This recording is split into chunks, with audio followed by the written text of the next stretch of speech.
I'm Frederick, 34 years old, and I dedicated 15 years of my life to our family construction business, expecting to lead it someday. Then my parents unexpectedly handed control to my younger sister Jessica, who barely knew which end of a hammer to hold. After years of sacrifice, I made a decision. Step back and let nature take its course. Family loyalty matters, but everyone has their breaking point. If you've ever had family take you for granted, hit like and subscribe now, and tell me in the comments where you're watching from. My story might just help you avoid my mistakes. Growing up as the son of Robert Miller, founder of Miller Construction, meant the business was never just a company to me, it was our legacy. From the time I was old enough to understand what my dad did for a living, I was fascinated by the buildings he created. Our dinner conversations revolved around project deadlines, client meetings, and industry challenges. While other kids had posters of rock stars on their walls, I had blueprints and sketches of houses my dad had built. Miller Construction started in our garage when I was just 5 years old. My father, with nothing but his toolbox and determination, built it from scratch into one of the most respected construction companies in our region. Every weekend, I'd beg to visit job sites, wearing a too large hard hat that constantly slipped over my eyes. Those early memories shaped my entire future. By the time I reached high school, there was never any question about my career path. I selected classes that would prepare me for running a construction business. Advanced math, business principles, technical drawing, and computer design. My guidance counselor tried to convince me to keep my options open, pointing out my aptitude for science might make me an excellent engineer or doctor, but my mind was set. The family business was my destiny. Summer after sophomore year, at 16, I started officially working for Miller Construction. Dad insisted I learn from the ground up. My first summer was spent as a laborer, hauling materials, cleaning sites, and running endless errands. My hands blistered, my muscles ached, but I never complained. The following summer, I assisted the carpenters, then the electricians, then the plumbers. By graduation, I knew the practical aspects of construction better than most of our employees. The sacrifices started early. I turned down a full academic scholarship to Northwestern University to attend our local state college, allowing me to continue working at Miller Construction while earning my business degree. My friends left for exciting opportunities across the country while I stayed behind. When McKinsey recruiters came to campus and offered me a position after seeing my business analysis projects, I declined without hesitation. The family business was waiting. My sister Jessica was different. 7 years younger than me, she showed absolutely no interest in construction or the family business. While I spent weekends at job sites, Jessica was at dance recitals, art classes, and later, social events with friends. Our parents never pushed her toward the business the way they did with me, and that seemed natural. I was the son who would take over. Jessica would pursue her own path. Our family dynamics reflected this understanding. Dad was a traditional man who believed in clear roles. Mom, Diane, supported his vision while managing the household and occasionally helping with the company bookkeeping in the early days. Family dinners often felt like business meetings, where Dad would quiz me on construction principles while Jessica rolled her eyes or texted under the table. Despite the pressure, my early years working full-time at Miller Construction were genuinely fulfilling. I loved solving problems, working with clients to bring their visions to life, and seeing tangible results of our labor. After completing my business degree, I joined full-time as a project manager, determined to prove my worth beyond being the owner's son. The company grew steadily under my contributions. When I started, we had 12 employees and handled mostly residential renovations. Within 5 years, we expanded to 30 employees and took on commercial projects. I implemented digital project management systems when most local competitors were still using paper files and spreadsheets. Our efficiency increased, errors decreased, and profits grew. Key employees became like extended family. Brian Thompson, our foreman, had been with the company since before I was born. His practical knowledge complemented my theoretical education perfectly. Linda Carson, our office manager, knew every client by name, and remembered details about their families that helped us maintain strong relationships.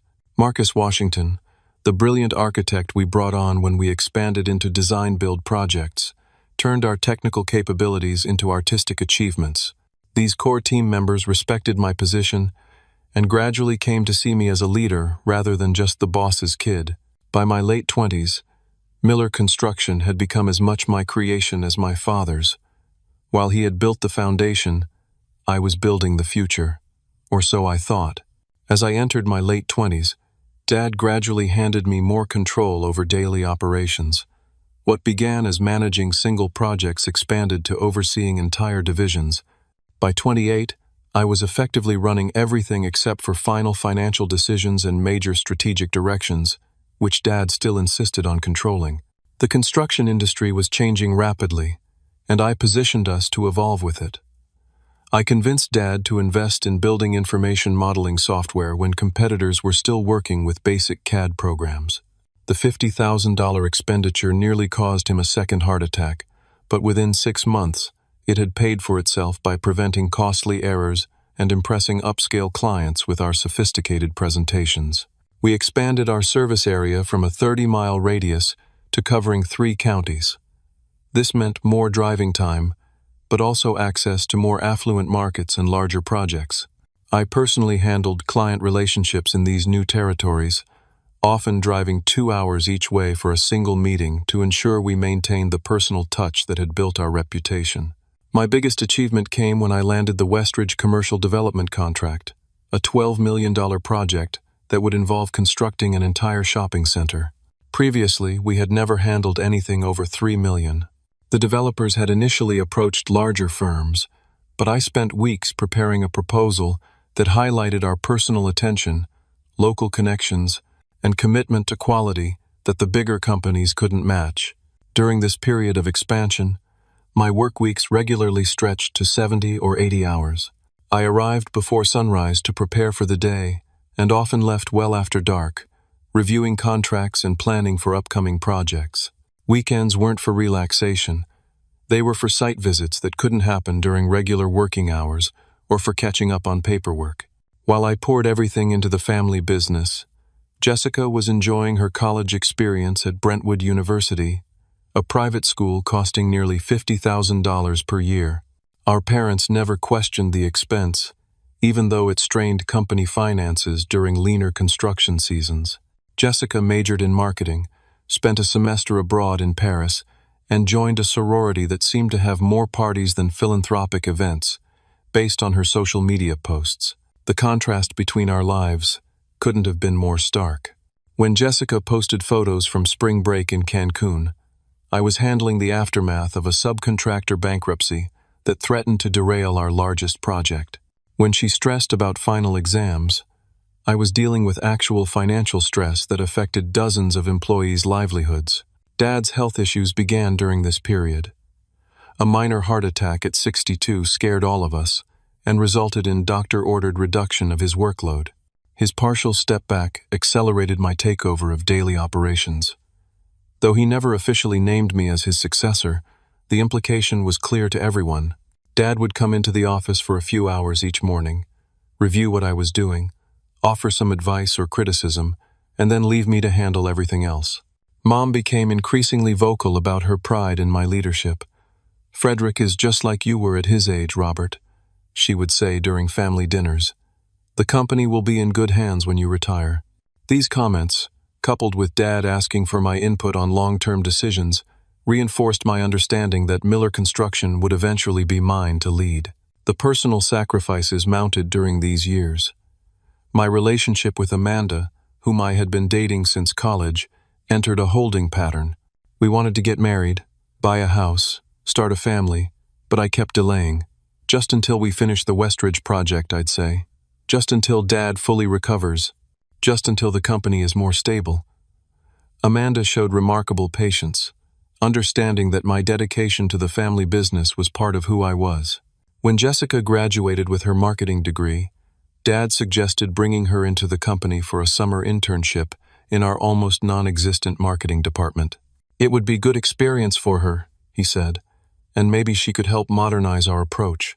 I agreed, expecting her internship to last a few months before she moved on to a marketing position with a more glamorous company.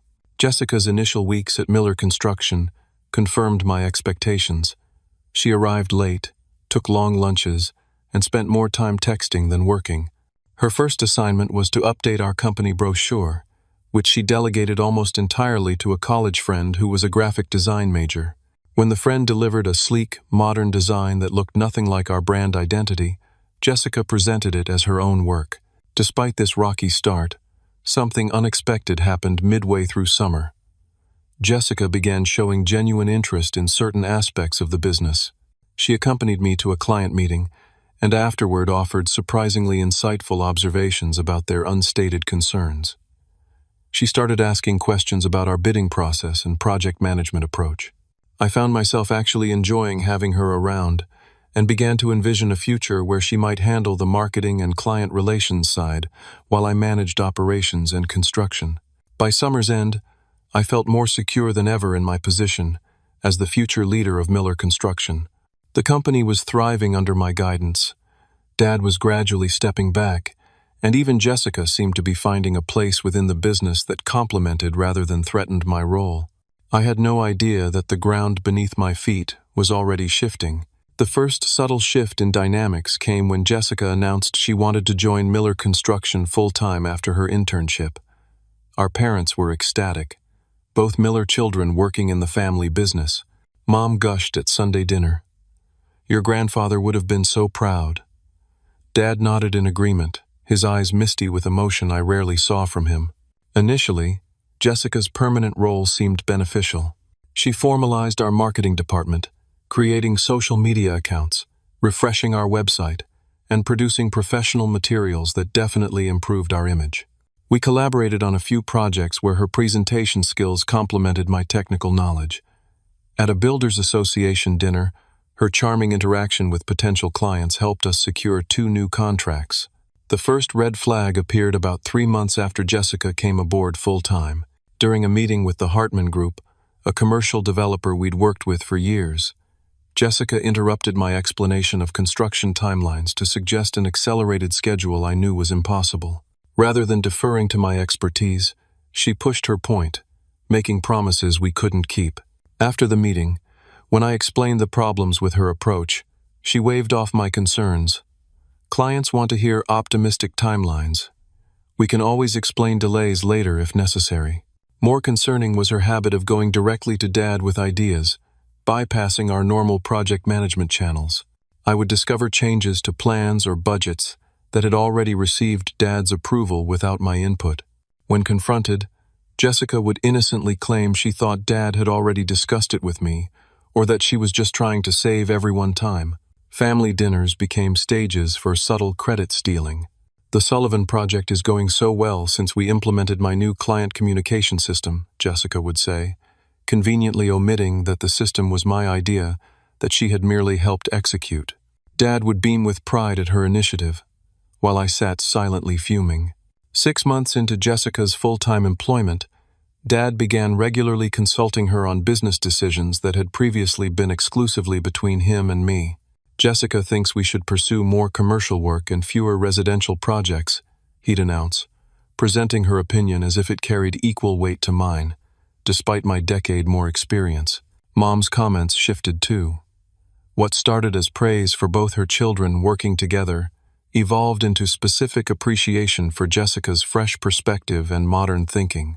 The implication that my approach was somehow outdated stung, especially given our company's growth under my leadership. The most alarming development was a pattern of closed-door meetings between Jessica and our parents. I'd arrive at the office to find them huddled in Dad's office, conversation stopping abruptly when I entered. "Just catching up," Mom would say with an unconvincing smile. "Nothing important," Dad would add, shuffling papers on his desk. Amanda noticed the shifting dynamics before I fully admitted them to myself. "They're treating Jessica differently," she observed after a particularly tense family dinner, where my parents had lavished praise on Jessica's minor marketing achievement, while barely acknowledging my successful completion of a multi-million-dollar project. "She's still new," I reasoned, They're just encouraging her." Amanda gave me a look of concerned disbelief. "Frederick, I think you need to consider the possibility that they're grooming Jessica for more than just marketing." I dismissed her concerns. After all, I had devoted my entire life to Miller Construction.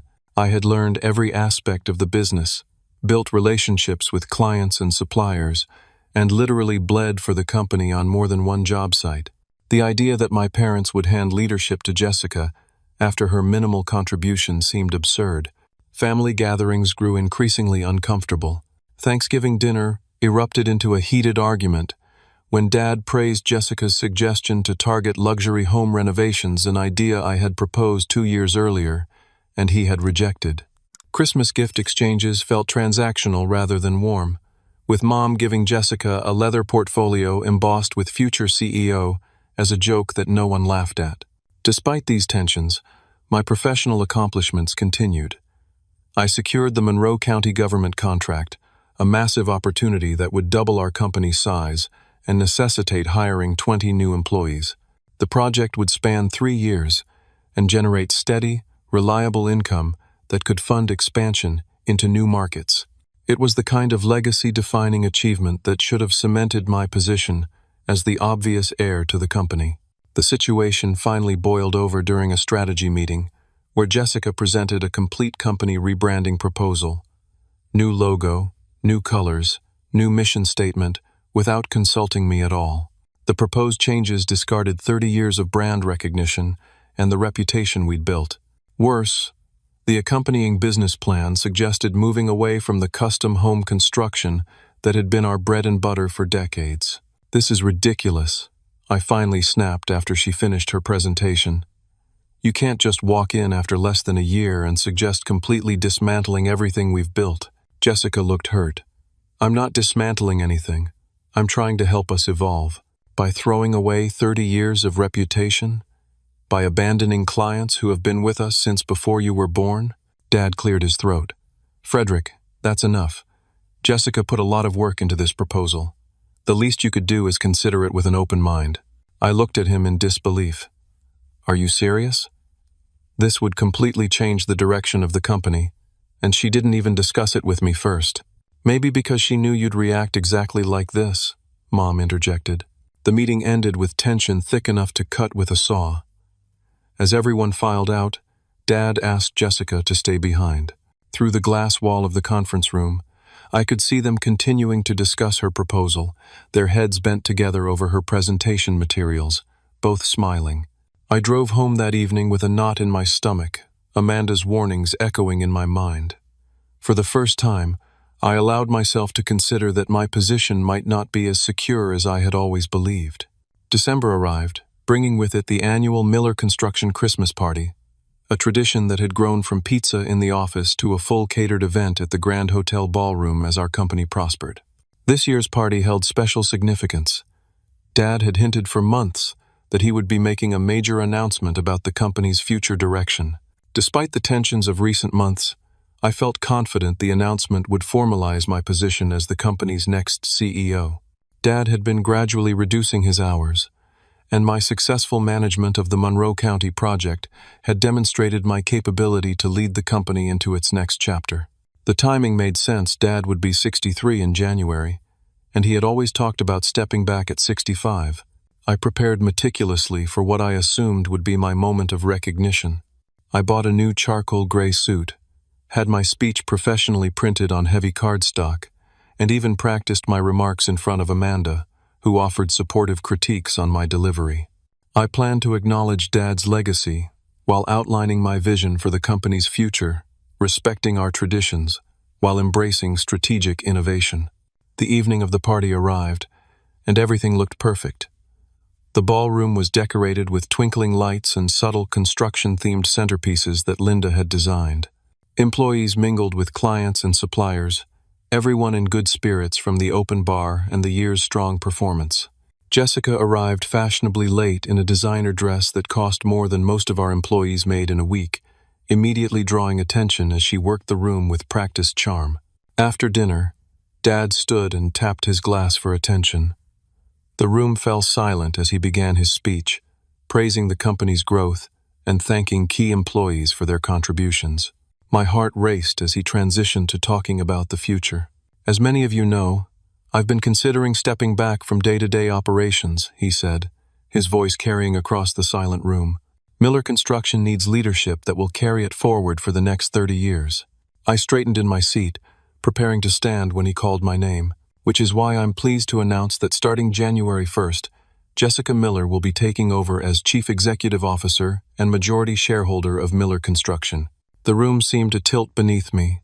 Scattered applause broke out, then grew as people processed the announcement. Jessica rose, feigning surprise that didn't reach her eyes, and joined Dad at the podium. They embraced as cameras flashed, capturing the moment for the company newsletter. Jessica brings fresh energy and modern vision that will take Miller Construction to new heights, Dad continued. Her marketing background and innovative ideas are exactly what we need in today's competitive environment. I sat frozen, Amanda's hand gripping mine under the table so tightly it hurt. Mom beamed from her seat, dabbing at tears of joy. Not once did Dad mention my 15 years of service or the role I had played in building the company to its current success. The rest of the evening passed in a blur. I shook hands robotically, accepting congratulations for your family's success from clients who seemed uncertain how to address me now. Several longtime employees gave me concerned looks or squeezed my shoulder in silent support, but most were busy currying favor with Jessica, the newly anointed leader. Brian, our foreman who had watched me grow up on construction sites, pulled me aside near the bar. "This isn't right, Frederick. Everyone knows you built this company as much as your father did." I forced a smile. "It's a family business. What matters is that it stays successful." The words tasted like ash in my mouth. After most guests had departed, I found my parents and Jessica in a small group with our accountant and lawyer, champagne glasses in hand. When they noticed me approaching, their laughter died away. "Can we talk?" I asked, my voice tight with control. Privately, we moved to an empty conference room adjacent to the ballroom. As soon as the door closed, I turned to my father. 15 years. I gave this company 15 years of my life. Dad straightened defensively. "And you'll continue to have a place with us. Nothing changes for you day to day." "Nothing changes? You just gave away my future without even discussing it with me." "It wasn't your future to claim," he replied sharply. "The business belongs to your mother and me. We make the decisions about succession. We felt this was best for the company," Mom added, her tone conciliatory. Jessica's fresh approach. "Stop saying that," I interrupted. "There's nothing fresh about inexperience. She knows nothing about construction, nothing about managing projects or dealing with subcontractors or handling building inspectors." Jessica stepped forward. "That's not fair, Frederick. I've learned a lot in the past year." "A year versus my lifetime? Are you serious right now?" Dad put his hand on Jessica's shoulder. "Your sister has qualities you lack, Frederick. She knows how to talk to people, how to inspire them. Construction knowledge can be learned. Leadership is innate." The implication that I lacked leadership qualities after successfully managing dozens of employees for years was the final insult. "You'll still have a job," Dad continued. "What are you complaining about? Vice President of Operations is nothing to sneeze at." I stared at him, finally seeing clearly. This was never about what was best for the company. This was about what you wanted.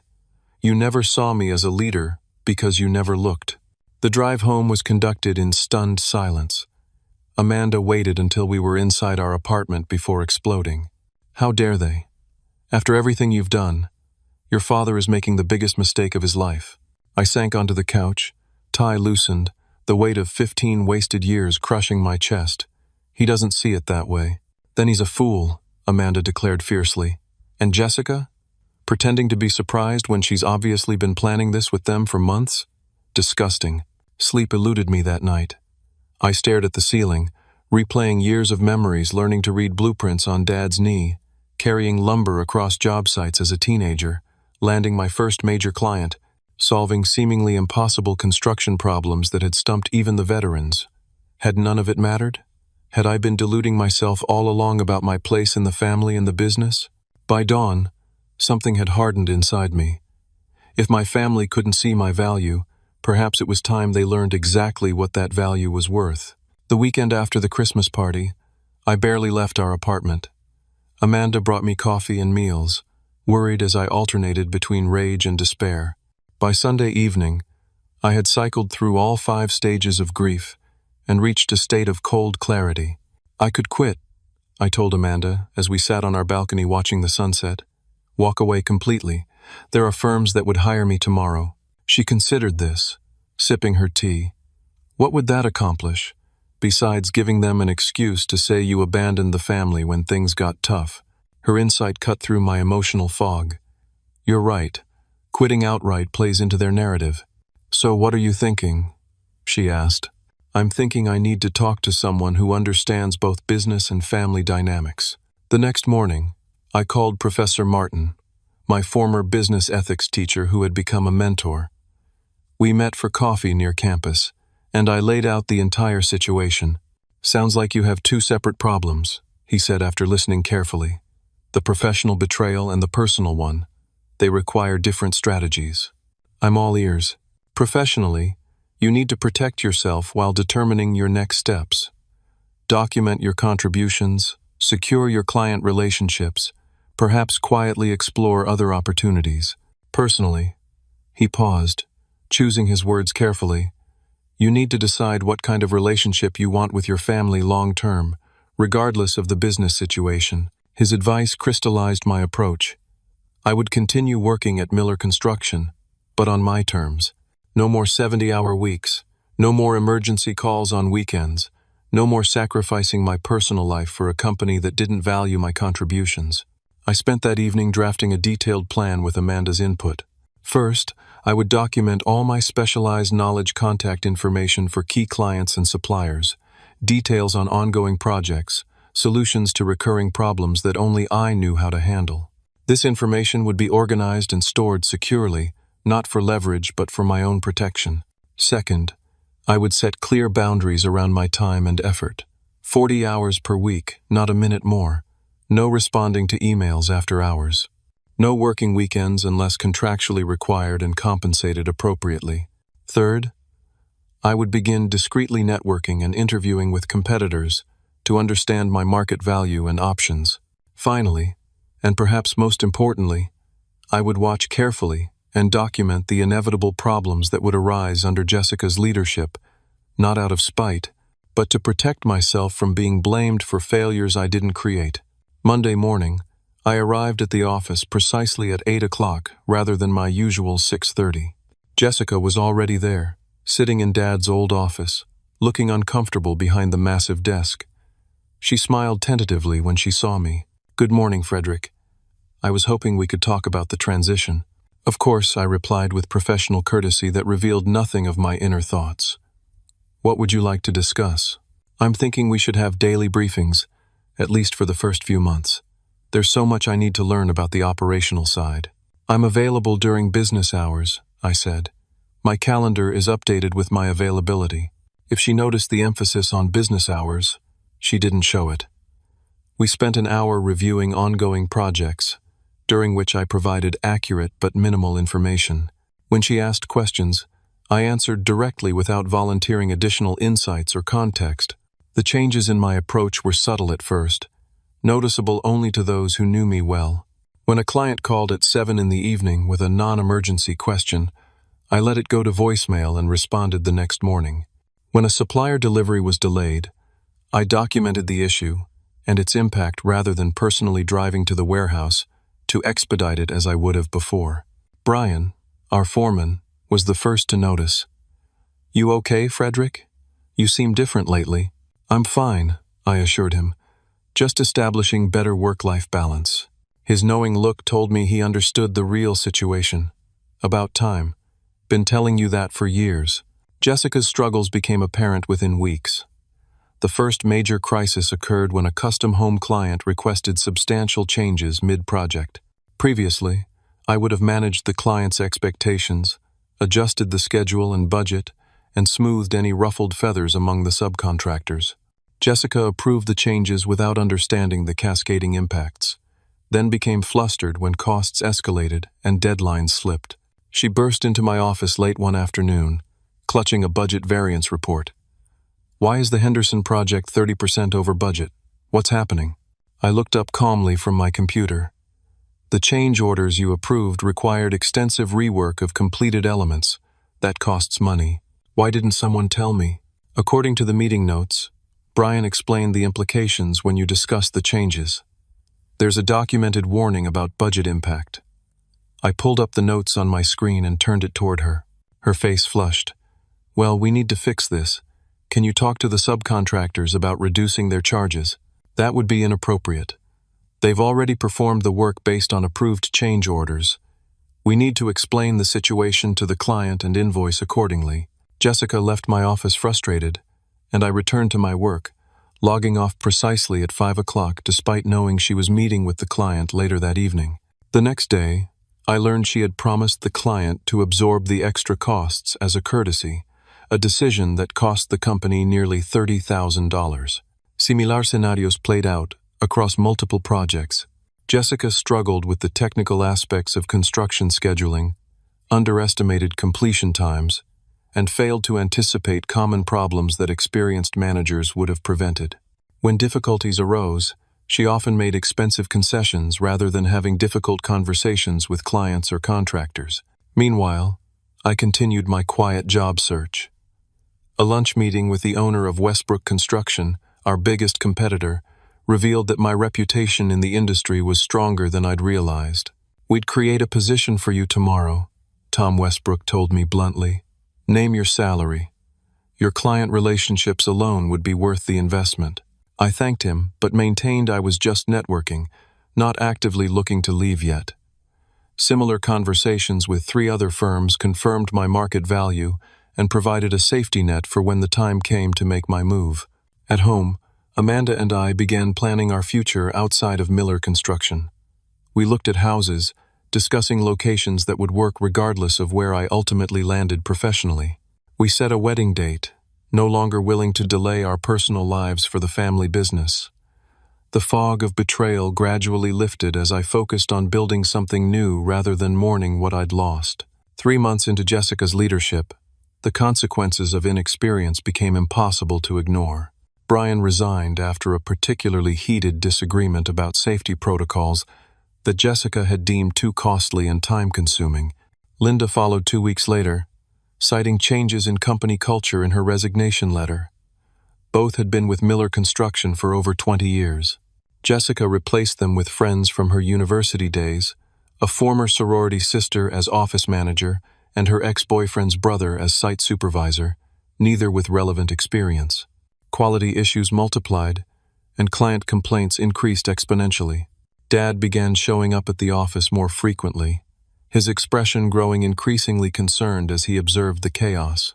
During one project review meeting, I noticed him wincing as Jessica struggled to explain why the Monroe County project had fallen 3 weeks behind schedule in just 2 months.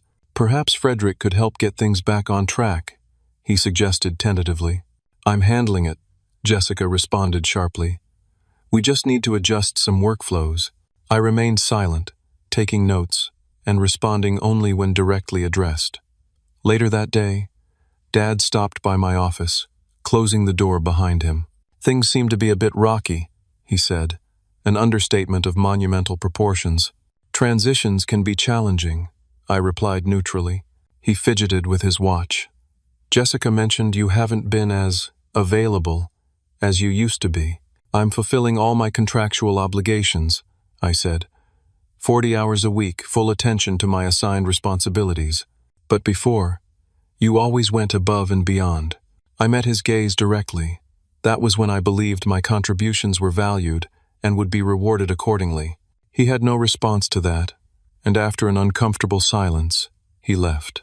That evening, Amanda and I received an offer on a house we loved, 20 minutes outside the city in a neighborhood we'd been eyeing for years. As we celebrated with champagne, I felt another piece of my old life falling away, replaced by something chosen rather than inherited. By the 6-month mark, Jessica's leadership had created a company I barely recognized. Half the experienced staff had left, projects routinely ran over budget and behind schedule, and our once sterling reputation was tarnished by poor quality and broken promises. Through it all, I maintained my professional demeanor, doing exactly what my job required, no more, no less. Then came the call that would ultimately force my hand. James Peterson, the county commissioner overseeing our government contract, contacted me directly rather than going through Jessica. "Frederick, we've got problems," he said without preamble. "Your team missed 3 critical deadlines, the materials don't match specifications, and your new site supervisor doesn't return my calls. What's happening over there?" I took detailed notes and promised to investigate, knowing exactly what had happened but needing official documentation. The next morning, I compiled a comprehensive report detailing the issues, their causes, and the potential financial penalties, which could exceed 6 figures. I presented it to Jessica in a formal meeting, with our project manager present as a witness. Her reaction was predictable. "This is ridiculous. Why didn't you prevent these problems?" "These areas aren't under my purview anymore," I replied calmly. "You reassigned the Monroe project to Gary last month, stating you wanted him to take more ownership of our major contracts. Well, you need to fix it," she demanded. "You have the relationship with Peterson. I can provide information and context, but as Vice President of Operations, I don't have authority to make the necessary changes without your approval." The meeting ended with Jessica nearly in tears from frustration. That evening, I received a call from a headhunter representing CRG International, a construction firm expanding into our region. The timing couldn't have been more perfect. 2 days later, the Monroe County situation deteriorated further when an inspection revealed substandard electrical work that violated building codes. The project was temporarily shut down, triggering penalty clauses in our contract. As Jessica frantically tried to manage the crisis, I calmly prepared my resignation letter. The Monroe County project shutdown made local news, something unprecedented in Miller Construction's 30-year history. Local builder fails safety inspection on government project ran across the bottom of the evening news, while Jessica attempted damage control in an awkward interview where she clearly didn't understand the technical issues involved. The fallout was immediate. 2 other major clients called to express concerns about their projects. Suppliers who hadn't been paid on time due to Jessica's chaotic financial management began demanding payment before delivery, creating material shortages across multiple job sites. The bank called about concerning trends in our accounts, particularly the rapidly shrinking cash reserves. Brian, our former foreman, who had taken a position with a residential builder, called me privately. "Word's getting around, Frederick.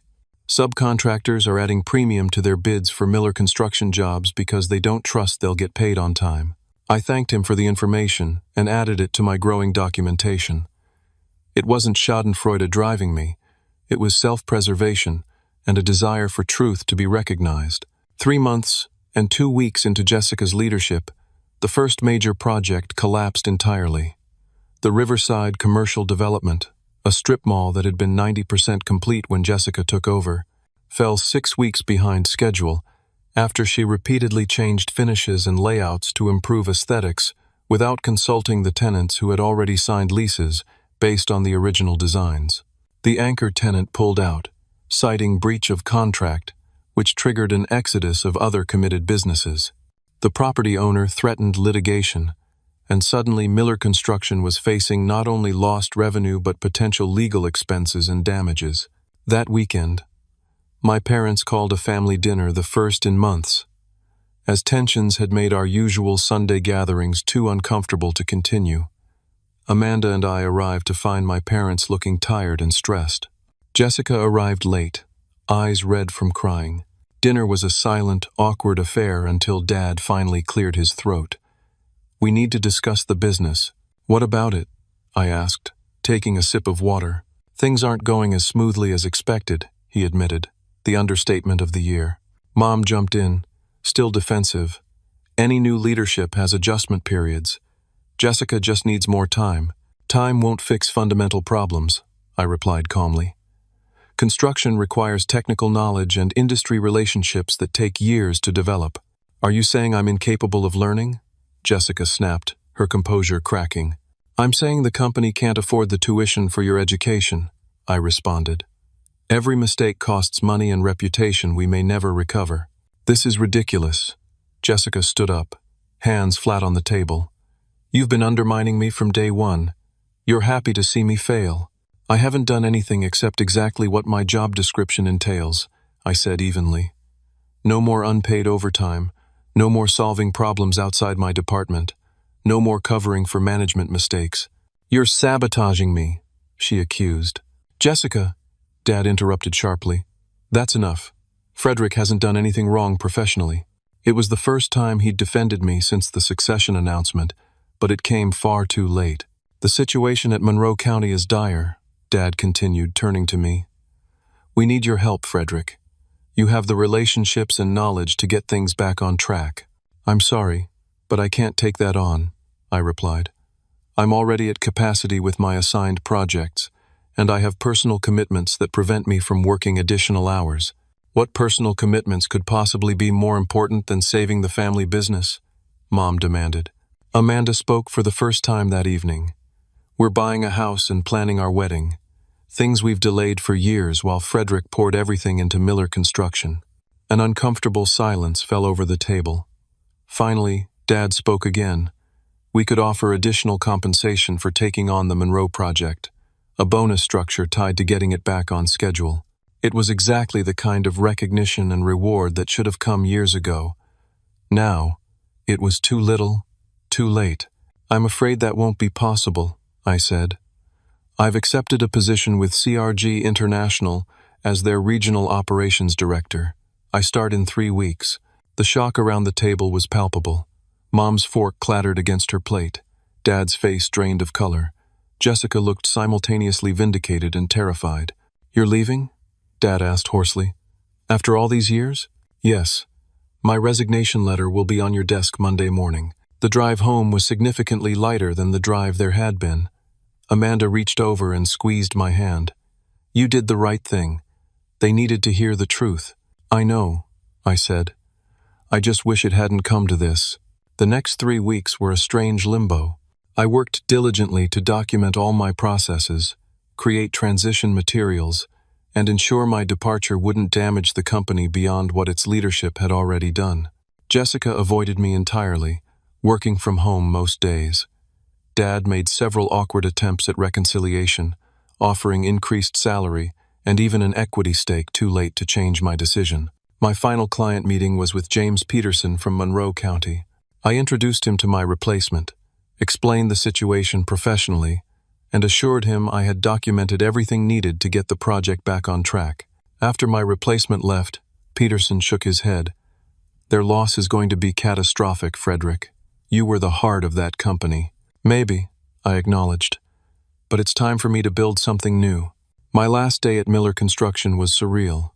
Many employees gathered for a hastily organized goodbye lunch.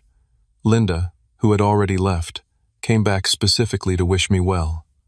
Jessica didn't attend. Dad made a brief appearance, looking uncomfortable and leaving early. Mom didn't come at all. As I packed my personal items into a cardboard box, surprisingly few after 15 years, Brian appeared in my doorway. Never thought I'd see this day, he said, leaning against the frame. Neither did I admitted. For what it's worth, most of us know exactly what happened here. He gestured around at the office beyond. Won't be long before there's nothing left to save. I nodded, not taking satisfaction in the prediction but recognizing its likely accuracy. Take care of yourself, Brian. Let me know if you ever want a change of scenery. CRG is hiring experienced foremen. My departure was quiet, without fanfare.